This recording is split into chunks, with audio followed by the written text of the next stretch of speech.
pense qu'on a démontré depuis notamment la Coupe d'Afrique qu'on était capable d'aller presser nos adversaires assez haut, chose qu'on n'a pas fait comme vous l'avez vu en première mi-temps. On l'a fait en deuxième mi-temps et ça a changé la physionomie du match.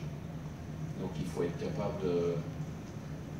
Je pensais qu'on allait le faire dès le début et puis pour certainement diverses raisons, on n'a pas eu les ressources d'être ambitieux.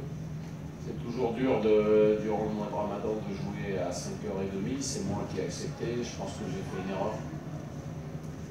Mais c'était soit on acceptait de jouer à 5h30, soit les Pays-Bas ne voulaient pas jouer, donc il aurait mieux fallu pas jouer ce match. Ça aurait été mieux pour nous, donc la décision je l'ai prise et c'est une erreur de ma part. Après le tort, si vous prenez un tort assez léger, ça suffit et les joueurs sont en forme.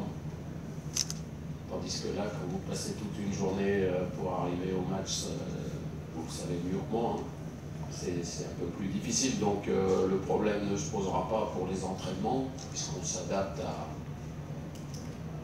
au Ramadan. Et quant au match du Cameroun, comme c'est un match en déplacement, il y aura beaucoup moins de joueurs qui jeûneront ce jour-là. Donc on aura, je l'espère, 100% de nos capacités athlétiques, parce que contre le Cameroun, il faut les avoir aussi. Sinon c'est compliqué, tellement ça va vite, notamment en contre-attaque.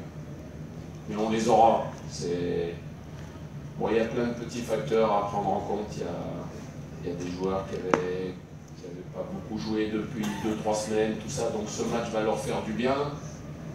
Quand on regarde le résultat intrinsèquement, forcément c'est pas un bon résultat, mais les matchs amicaux sont aussi faits pour souffrir, pour progresser et surtout pour se préparer pour l'échéance la plus importante, c'est-à-dire celle du 10 juin.